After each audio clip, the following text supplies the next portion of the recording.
लड़की के साथ इंसाफ किया था। हिंदू लड़की थी, बनारस की सरजमीन जहां पर मैं अभी ज़ेरे तालीम हूं, मैं वहां खुद गया, वहां की शहर को मैंने देखा, वहां के लोगों से भी मैंने ये वाकया पूछा। बनारस की सरजमीन पर एक हिंदू लड़की थी, पंडित की बेटी थी, पंडित का नाम राम लाल,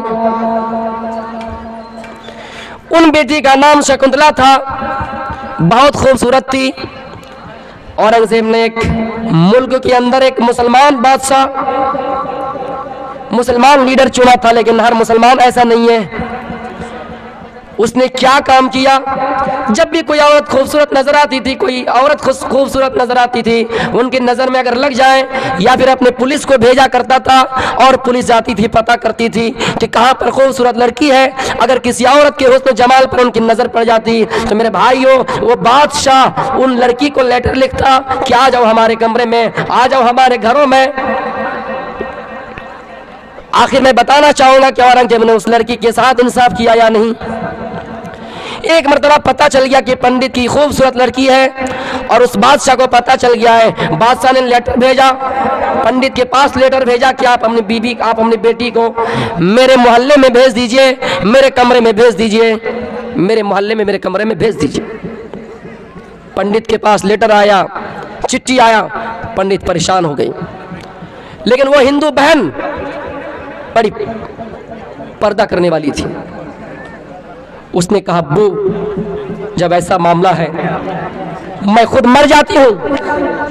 आपकी इज्जत, मोहल्ले पे आपकी इज्जत का चर्चा है, लोग आपकी इज्जत करते हैं, अगर मेरे साथ मुंह काला किया जाए तो आप रुस्वा हो जाएंगे, मोहल्ले में लोग आपको बुरी नजर से देखेंगे। ऐसा करते हो कि मैं खुद मर जाती हूँ। बाप ने बेटी को तसल्ली दिलाई, कहा बेटी तुम ऐसा नहीं कर सकती हो। कुछ दिन बाद ऐसा हुआ, फिर लेटर आया, कहा देखो बात, देखो पंडित, तुम अगर अपनी बेटी को नहीं भेजते हो, ऐसा करो आप उनके साथ मेरी शादी दिला दीजिए। बेटी ने कहा, अब्बू अगर ऐसा लेटर आया है तो आप 15 दिन का टाइम ले लीजिए, 15 दिन के बाद मैं दुल्हन बन के उनके घर चली जाऊंगी। अगर मैं भाग कर जाऊंगी या मुझे पकड़ कर ले जाया जाएगा तो आप रुस्वा हो जाएंगे, इसलिए मैं सही तरीके से उनके साथ निकाह कर लूंगी, लेकिन 15 दिन का वक्त मैं मांग रही हूँ। बाप ने कहा, बेटी तुम 15 दिन का वक्त क्यों मांग रहे हो? बेटी कहती है, अब्बू आप नहीं समझ पाएंगे, आप मुझे 15 दिन का टाइम दीजिए। कहा ठीक है। ये लड़की मर्दाना चोला पहनकर, राजा महाराजा का लिबास पहनकर, औरत का लिबास उतार दिया, मर्द का लिबास पहनकर घोड़े पे सवार हो गया और औरंगजेब के महल में चला गया, औरंगजेब के दरबार में चला गया। औरंगजेब मस्जिद में खुतबा देकर, जुमे की नमाज पढ़ाकर बाहर निकल रहे थे। उसने एक लेटर दिया, कहा फला जगह पे एक बादशाह है जो मेरी इज्जत के साथ खेलना चाहता है, जो मेरी आबरू के साथ खेलना चाहता है, मुझसे निकाह करना चाहता है, मुझसे जबरदस्ती करना चाहता है। औरंगजेब ने कहा, बेटी तुम घबराओ नहीं, तुम अभी घर जाओ, बाकी मैं संभाल लेता हूँ, क्या करना है। वो लड़की चली आई। पंडित ने पूछा, बेटी कहाँ गई? कहा मैं औरंगजेब के पास गई थी, औरंगजेब बादशाह के पास गए, औरंगजेब बादशाह के पास गई थी, आलमगीर बादशाह के पास गई थी। क्या हुआ, क्या जवाब मिला? कहा कुछ नहीं। कहा वो मेरे घर आएंगे। पंडित कहता, बेटी मैं तुम्हें इसलिए कह रहा था किसी के वहां मत जाओ, वो बादशाह है, उसका कोई कुछ नहीं कर सकता है, तुम क्यों गई? बेटी ने एक बात पंडित से कही, अब्बू मुझे उम्मीद है औरंगजेब मेरे हक में फैसला करेगा, इसलिए कि औरंगजेब ने मुझे बेटी कहा है, और जो कोई इंसान किसी को बेटी की नजर से देखेगा उसके साथ वो इंसाफ करेगा, उसके साथ वो आदल करेगा, इसलिए मुझे उम्मीद है कि वो मेरे साथ इंसाफ करेगा, अच्छा सलूक करेगा। 15 दिन के बाद बाराती आ जाती है, डोली आ जाती है, उस लड़की को ले जाने की तैयारी हो रही है। औरंगजेब भी फकीरी लिबास में भेष बदलकर फकीराना हालात में आ जाते हैं, कटोरा लेकर आ जाते हैं और उस अय्याश बादशाह के सामने भीख मांगना शुरू कर देते हैं। क्योंकि अगर औरंगजेब अपनी असली शक्ल में आएंगे तो पहचान जाएंगे कि औरंगजेब है, इसलिए लिबास बदल लिया, फकीराना हालात, भीख मांगने लगे। वो बादशाह खुशी से दे रहा है कि आज नई नवेली दुल्हन मिलने वाली है, आज खूबसूरत लड़की मिलने वाली है, इनके साथ खेलूंगा, मजे करूंगा। वो खुशी में 100 रुपया कभी देता था, उस दिन 1000 रुपया दिया खुशी से। जैसे पैसा दिया औरंगजेब समझ गए कि यार ये खुशी में नाच रहा है, खुशी में कूद रहा है। जैसे ही पैसा अपने हाथ से दिया, उसके हाथ को पकड़ लिया। क्या बात सब पहचानो?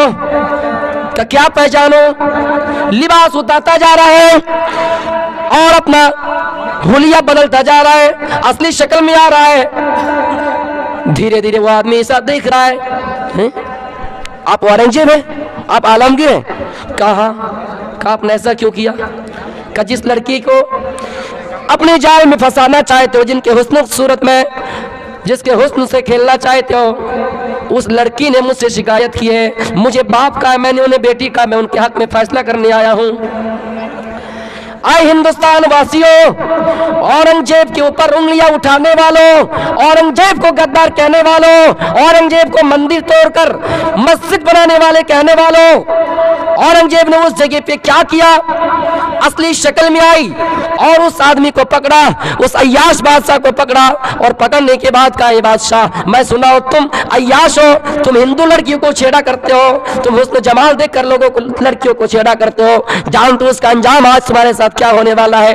क्या होगा? मैं बादशाह हूं, कुछ नहीं हो सकता है। उसने उसको वहीं पे पकड़ा और अपने दरबारियों से कहा, दरबारियों इसको पकड़ो और बांध दो। बांध दिया गया। फिर 2-3 आदमियों को कहा कि जाओ घोड़ा लेकर आओ। का घोड़ा क्या कीजिएगा? इसको नचाया जाएगा। घोड़ा लाया गया, नचाया गया। तो कहाँ नचाया गया? घोड़े के पैरों के नीचे उन्हें बांधा गया। घोड़े के पैरों के नीचे बांधा गया। उनकी लगाम लंबी की गई।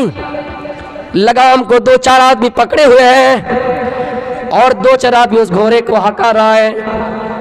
2-4 आदमी उस घोड़े को हाँकते हुए ले जा रहे हैं और पैरों तले उसके उस अय्याश बादशाह को बांध दिया गया है। दौड़ा दौड़ा कर, तड़पा तड़पा कर उस बादशाह को सजा दी। दौड़ा दौड़ा कर मारा गया। उस बादशाह के साथ ऐसा सलूक किया गया। मेरे भाइयों, अगर औरंगजेब हकीकत में हिंदू का दुश्मन होता तो हिंदू की बेटी थी, पंडित की बेटी थी, उसके साथ ऐसा इंसाफ नहीं करता। मेरे भाइयों, इतिहास लिखने वाले इतिहास तो लिख रहे हैं, लेकिन आज उस इतिहास को छुपाने की कोशिश की जा रही है। तब जब पंडित ने देखा कि मेरी बेटी के साथ एक मुसलमान बादशाह हिंदू बेटी के साथ ऐसा अदल कर सकता है, ऐसा इंसाफ कर सकता है, तो आए औरंगजेब, आए आलमगीर, थोड़ा सा चलकर आप मेरे घर की तरफ आइए। औरंगजेब चलकर उनके घर में आते हैं। नमाज का वक्त होता है, मुअज्जिन आजान देता है, अल्लाहु अकबर, अल्लाहु अकबर। जैसे ही आजान देना हुआ, औरंगजेब समझ गए कि आजान हो गई, अब नमाज पढ़ लिया जाए। जहां पर खाली जगह थी वहां पर बैठकर औरंगजेब नमाज अदा किए। पंडित ने खुशी के मारे औरंगजेब से कहा, अरे औरंगजेब, जब आपने इस जगह पे नमाज अदा कर ही लिए, जब आपने इस जगह पे नमाज पढ़ी लिए, तो मैं इस चीज को मस्जिद के लिए वक्फ कर रहा हूँ, मैं इस जमीन को मस्जिद के लिए दे रहा हूँ। इस जगह पे आप मस्जिद की बुनियाद रखिए, इस जगह पे आप मस्जिद बनाइए। मेरे भाइयों, वो मस्जिद आज भी बनारस की सरजमीन पर है, और बनारस कोई दूर पे नहीं है, बनारस कोई आसमान पे नहीं है, बनारस कोई पाताल में नहीं है, हिंदुस्तान की सरजमीन पर है, यूपी की सरजमीन पर है। आप भी जाकर देख सकते हैं मेरे भाइयों। ऐसे ऐसे हालात, जब इस्लाम में आप ऐसा अदल कीजिएगा, ऐसा इंसाफ कीजिएगा, इंशाअल्लाह हमारी मस्जिदें तोड़ी नहीं जाएगी, ये मस्जिद बनाई जाएगी। एक पंडित होकर जब ऐसा इंसाफ उनकी बेटी के साथ हुआ मेरे भाइयों, तो उन्होंने मस्जिद बनाने के लिए जगह दी।